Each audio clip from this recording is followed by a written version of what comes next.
showcasing BBC journalism at its best with documentaries that expose and evaluate current issues across the globe. This is BBC World News with Our World.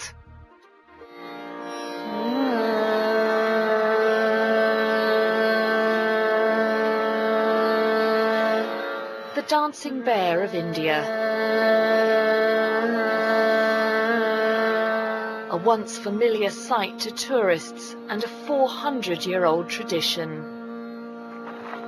30 years ago it was banned, but still they danced, illegally, on the streets.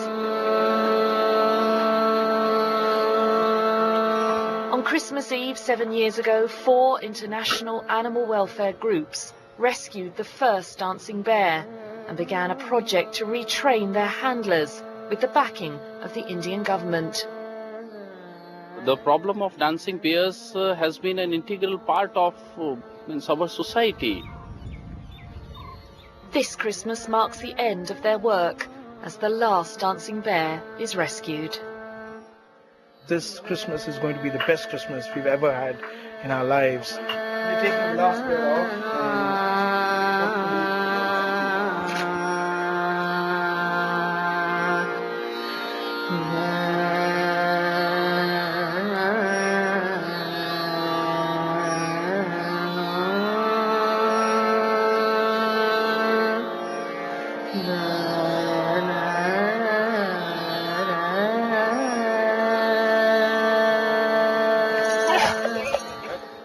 Like all dancing bears, this one would have been stolen from its mother when it was as little as 1 week old. The bear suffers injuries and trauma throughout its life, but the first 2 years are particularly cruel for the captured cub. Well, Raju is a 4-year-old sloth bear, and you can see there's a hole in his nose, and that would have been made using a red hot poker that would have been stuck through, no anaesthetic, and then the rope would have been threaded through. And that's how the calendars make them dance, by tugging on that rope. The bear will dance up to 10 hours a day. Its nose is pierced repeatedly, its teeth knocked out crudely, and it will spend much of its life tethered to a rope just a few feet long. Alan Knight runs an animal welfare charity based in Sussex. Together with Free the Bears in Australia, One Voice in France and India's Wildlife SOS, they joined forces to rescue all the dancing bears from India's streets. See, we said we'd help you, didn't we? We did. We said we'd help you. We're a small charity and we're very hands-on.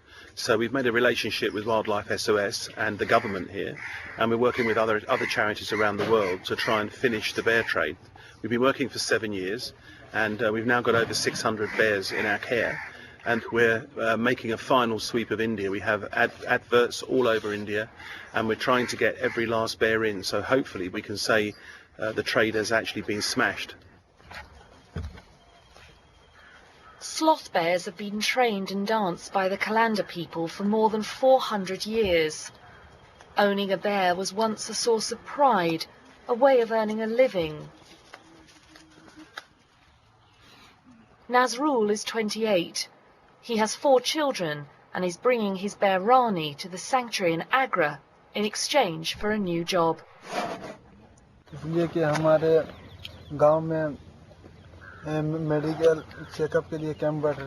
He was just telling me that his village hardly has water and no health care, but now that the bear has been surrendered, we enter the village and we take care of these basic needs of the Kalandar community. In particular, he has 2 small children he never used to see much of when he used to dance the bear because he had to travel a lot. So he feels he's going to watch his children growing up. So he's pretty contented. He thinks it's a good deal. As well as the offer of a new job or training scheme to encourage the Kalandars to surrender their bears, Nazrul is given the equivalent of 2 months' wages. He also signs a law-abiding agreement to not get another bear. If he breaks this, he'll go to prison.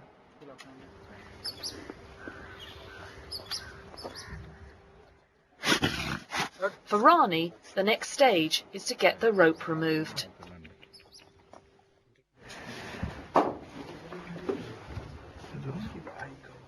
We're just disinfecting the rope now. This is such an emotional moment for everybody. Yes. Slowly, slowly. Excellent. Fantastic. Okay, now we just have to gently, very gently pull the rope out. Very gently. That's it. Rope is out. That's the last rope this bear is ever going to see. Ever.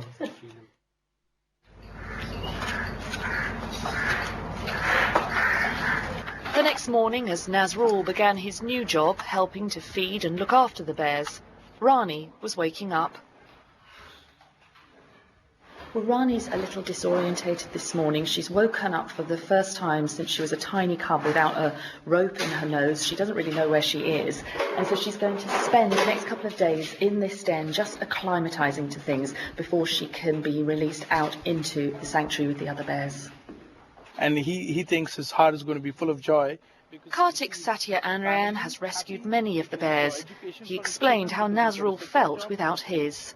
Nazrul says when he left, when he surrendered the bear, initially felt a little sad. He wasn't comfortable completely, but because he was getting a job, he was getting a permanent opportunity to work here, look after himself and his family, and his bear was going to be over here. He thought it was a good deal, and he was really happy that he was going to come back to a new job the very next day. So he was happy. He didn't see a problem with it.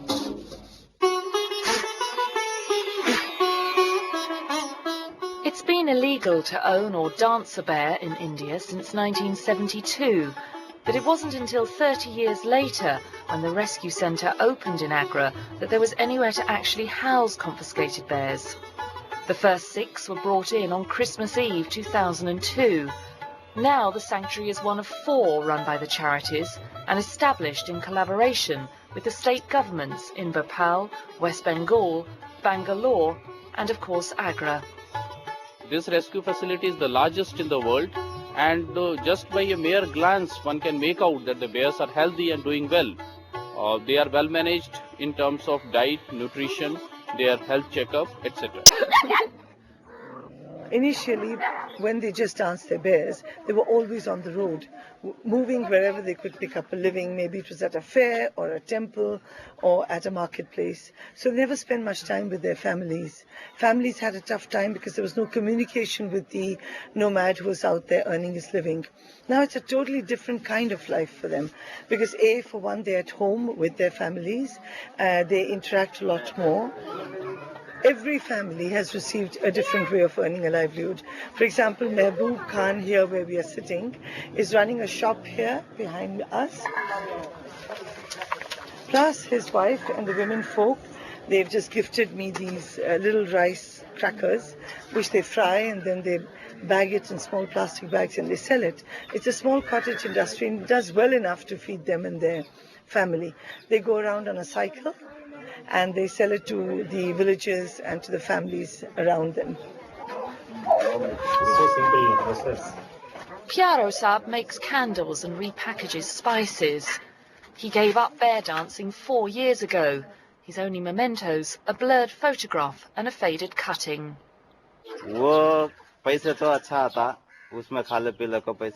He says when I was dancing the bear, there was a lot of income from the tourists because they would pay quite generously, but they were obviously lean periods. But this gives me a much more settled long-term income. Jabda Saab repairs watches. He's developed this skill on his own, but the rehabilitation program has helped him open a repair shop in the nearest town. Aziz Khan used to be away dancing his bear for months at a time. Now he and his wife Shaheen work together, selling their spices to shops. Shaheen explained that although they need more investment to make their business a success, at least they're now together as a family. Women are also taught new skills. Here at the tailoring school, they learn to sew and make clothes. These schools have been set up to train like ladies to use sewing machines. The tailoring school is a tremendous success.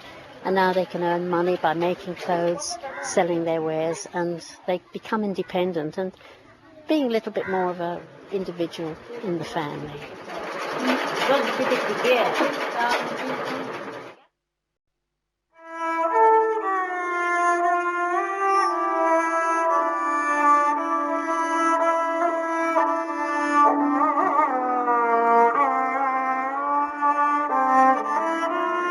In 2005, the second sanctuary for dancing bears in India was set up within the Bannerghatta Safari Park outside Bangalore. This nature reserve is home to a variety of animals, and at the centre of the forest is a 50-acre area set aside for bears. On arrival, the bears go through quarantine and are vaccinated for a range of diseases, including rabies and TB. Their wounds are treated and they're fed the food their often toothless mouths can cope with. Environmental enrichment is also important to improve their mental and physical well-being. This is a crucial factor to prevent boredom and promote natural behaviour. This is absolutely to make them engage and to get some natural activities and to encourage their foraging behavior. So one of the enrichment tool is the wobbling tree, and this is basically an artificial tree, because taking or making a tree which is of useful for the bear to give some food is very difficult. So this is an artificial tree, and we made some edible items like groundnuts and dates, even cut fruits to be put inside, and whenever they are shaking the wood and some treat will fall off from the box and they will start using that.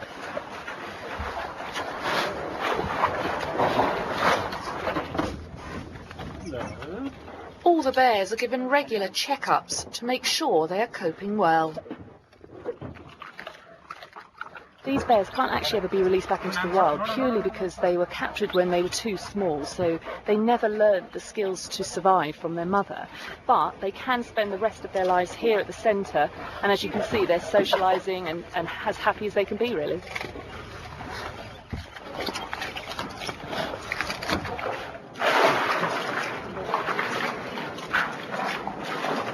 Ten out of 14 employees at the Bannerghatta Centre are calendars. Others work as informers as part of the anti-poaching network all across India.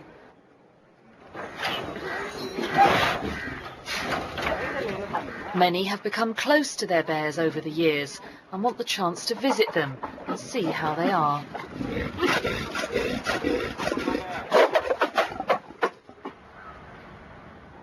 These cubs are the lucky ones.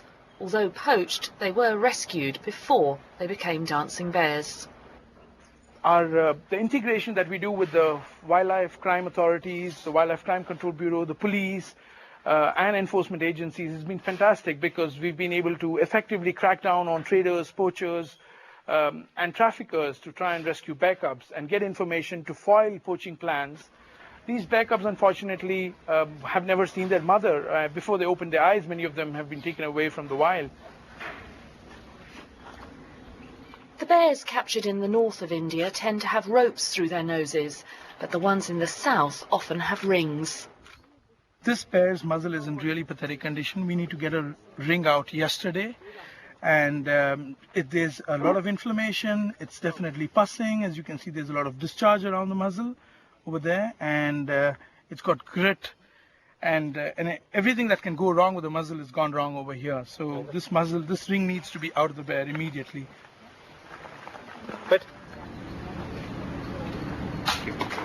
the actual ring was a long spike that was heated, forced through the nose, and then wrapped round. So it's actually one piece of metal, and it can show that obviously quite painful when that went in.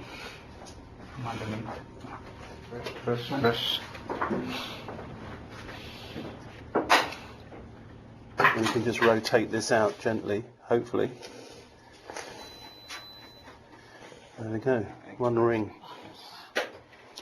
We've now treated over 100 bears for root canal treatment. They have obviously the 4 canines treated so that they don't become painful anymore, and they can change their whole behaviour. So it's a really win-win situation. The bear doesn't feel any more pain, and we're really happy that we can help the bears in that way. In 1972, Maneka Gandhi introduced the Wildlife Protection Act, but still the dancing went on, until now. I'm delighted to have one thing work, because we've lost our tigers, and we've lost just about everything else that we had that made us unique. Our elephants are severely on the decline. So to have one success story makes me very happy.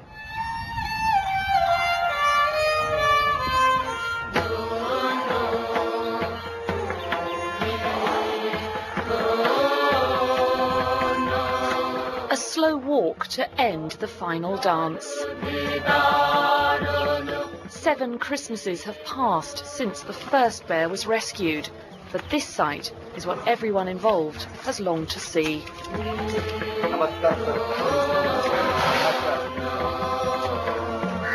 Raja is believed to be the last of the dancing bears.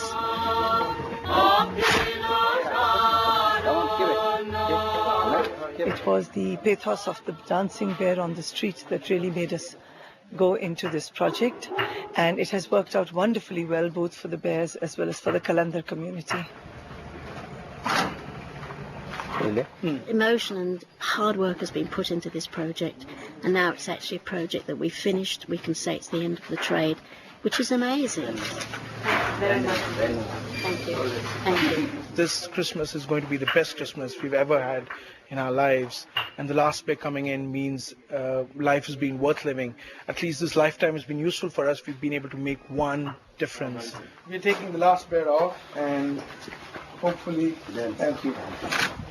I've been working in animal welfare now for 35 years, and basically this is the first time I can honestly say that we've finished a trade.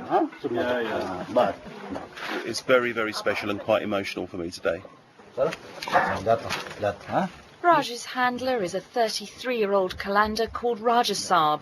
He has 5 children, all of whom he hopes to send to school. He will now work as a builder. And for Raju, the next 3 months will be spent in the socialization area, getting used to his new surroundings.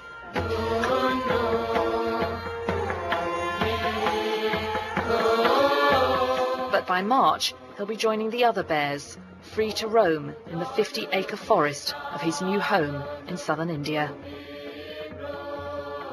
Well, this is the road that the last dancing bear walked. It's a historic moment for India and a historic moment for the Kalandar people as well, because now both them and the bears have the chance of a new life.